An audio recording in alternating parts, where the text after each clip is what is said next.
हर पल आपके साथ।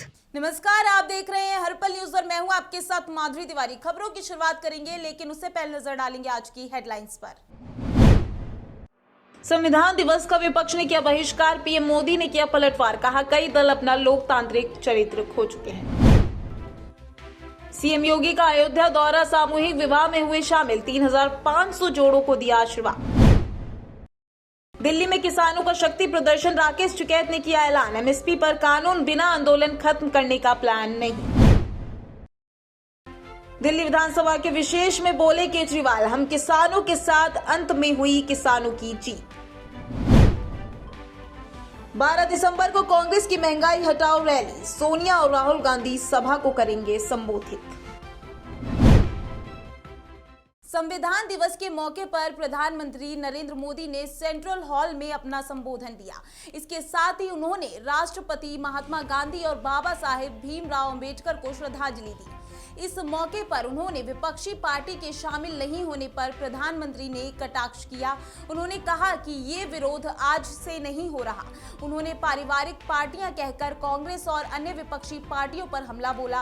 प्रधानमंत्री मोदी ने कहा कि कई दल अपना लोकतांत्रिक चरित्र खो चुके हैं। उन्होंने कहा कि भारत एक ऐसे संकट की ओर बढ़ रहा है जो संविधान को समर्पित लोगों के लिए चिंता का विषय है, और वो है पारिवारिक पार्टियां। सीएम योगी शुक्रवार को अयोध्या के दौरे पर है। सीएम योगी पहले जीआईसी मैदान पहुंचे, सामूहिक विवाह में वर वधू को आशीर्वाद दिया। आपको बता दें कि इस सामूहिक विवाह में 3500 से अधिक जोड़े शादी के लिए बंधन में बंधेंगे। जीआईसी के मैदान में जमकर भीड़ उमड़ी है। कृषि कानूनों के खिलाफ संयुक्त किसान मोर्चा के बैनर तले शुरू हुए किसान आंदोलन के 1 साल पूरे हो गए हैं। आंदोलन 1 साल पूरे होने पर राकेश टिकैत ने साफ कर दिया है कि इसे खत्म करने का अभी कोई प्लान नहीं है। उन्होंने कहा कि एमएसपी को लेकर कानून बनाए जाने तक आंदोलन खत्म करने का कोई प्लान नहीं किया गया है। राकेश टिकैत ने मंच से ये ऐलान कर दिया कि एमएसपी को लेकर कानून बनाना ही होगा। उन्होंने साफ किया कि 29 नवंबर को हम ट्रैक्टर लेकर दिल्ली चले। वहीं टिकैत ने किसानों से 10 दिन के लिए तैयार रहने का आह्वान करते हुए कहा कि बीजेपी के लोग कहेंगे कानून वापसी तो घर वापसी। टिकैत ने कहा कि कोई कितना भी परेशान करने की कोशिश करे, आपको तैयार रहना है। पिछले 1 साल से दिल्ली के बॉर्डरों पर चल रहे किसानों के आंदोलन की शुक्रवार वर्षगांठ है। वहीं शुक्रवार गाजीपुर बॉर्डर जाते वक्त वो बागपत के बड़ौद पहुंचेंगे, जहां उन्होंने बयान देते हुए कहा कि सरकार एमएसपी पर कानून बनाकर तोहफा दे तो किसान खुशी से अपने घर लौट आएंगे। आपको बता दें कि पीएम ने तीनों कानून वापस लिए हैं, इसके लिए धन्यवाद। और पीएम का सिर रहे ऊंचा, लेकिन किसानों का भी सम्मान करे सरकार। वही अगर संयुक्त किसान मोर्चा के आह्वान पर दिल्ली के लिए कुछ करने को किसान तैयार है। दिल्ली विधानसभा के विशेष सत्र को संबोधित करते हुए दिल्ली के मुख्यमंत्री अरविंद केजरीवाल ने कहा कि हम किसानों के साथ हैं, उनकी मांगों के साथ हैं। उन्होंने कहा कि पूरे 1 साल पहले किसान आंदोलन शुरू हुआ था। केंद्र ने अपने अहंकार में तीनों कृषि कानून वापस कराए हैं। आपको बता दें कि पंजाब के लोगों ने आंदोलन की अगुवाई की है। ठंड और बारिश में किसान दिल्ली की सीमाओं पर बैठे रहे। दुनिया के इतिहास में ये सबसे बड़ा आंदोलन था। अब किसानों की जीत हुई। उन्होंने कहा कि सत्ता पक्ष ने किसानों को भड़काने में कोई कसर नहीं छोड़ी। 700 किसान शहीद हो गए हैं। विशेष सत्र को संबोधित करते हुए केजरीवाल ने कहा कि मेरे पास फाइल आई कि किसान आ रहे हैं, स्टेडियमों को जेल बनाया जाना है, मगर मैंने मना कर दिया। केंद्र सरकार हम पर बहुत नाराज हुई, किसानों को बहुत कुछ कहा, इन्हें परेशान करने में कोई कसर नहीं छोड़ी गई। सड़क पर किले तक गाड़ी गई, किसानों ने सभी कुछ सहा है। इसके साथ केजरीवाल ने केंद्र सरकार से अपील की कि जो किसान की मांगें बची हैं उन्हें केंद्र को मानना चाहिए। देश में बढ़ती महंगाई के खिलाफ कांग्रेस ने केंद्र की मोदी सरकार को घेरने की रणनीति बना ली है। इसके तहत कांग्रेस 12 दिसंबर को दिल्ली में महंगाई हटाओ रैली निकालने जा रही है। बताया जा रहा है कि इस दौरान पार्टी की अंतरिम अध्यक्ष सोनिया गांधी और पूर्व अध्यक्ष राहुल गांधी रैली को संबोधित करेंगे।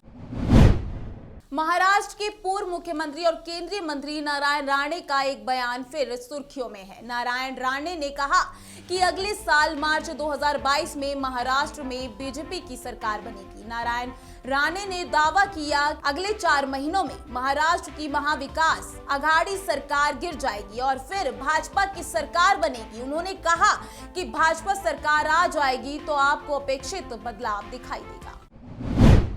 संक्रमण के बीच सामने आए अफ्रीकी देशों से नए कोविड वेरिएंट के खतरे को देखते हुए दिल्ली सरकार की चिंता बढ़ गई है।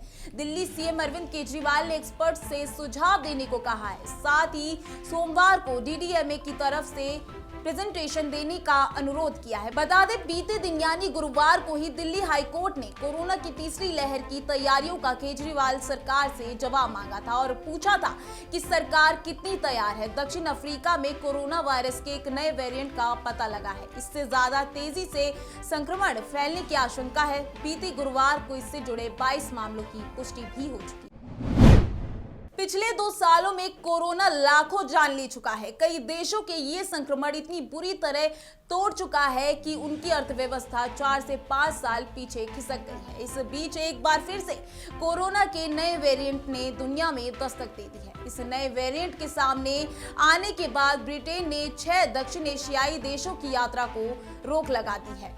तो वहीं भारत ने भी नए वेरिएंट को लेकर अलर्ट जारी कर दिया है और सभी राज्यों को निर्देश जारी किए हैं कि दक्षिण अफ्रीका, हांगकांग और बोत्सवाना से आने वाले सभी यात्रियों की कड़ी जांच और परीक्षण किया जाए। समाजवादी पार्टी यूथ ब्रिगेड के प्रदेश अध्यक्ष अनीस रजा का समाजवादी पार्टी के कार्यकर्ताओं व पदाधिकारियों ने भी भव्य स्वागत किया। उन्होंने समाजवादी पार्टी कार्यालय पर प्रेस से वार्ता के दौरान उत्तर प्रदेश के उप मुख्यमंत्री केशव प्रसाद मौर्य के बयान पर पलटवार भी किया। अभी हाल ही में बहराइच पहुंचे उत्तर प्रदेश के उप मुख्यमंत्री केशव प्रसाद मौर्य ने एक बेतुका बयान देते हुए कहा था कि अखिलेश यादव को अपना नाम बदलकर अखिलेश अली जिन्ना कर लेना चाहिए और उन्हें अपनी पार्टी का नाम समाजवादी पार्टी से जिन्नावादी पार्टी कर लेना चाहिए। देश और दुनिया की खबरों में बने रहने के लिए देखते रहिए हर्पल न्यूज। नमस्कार।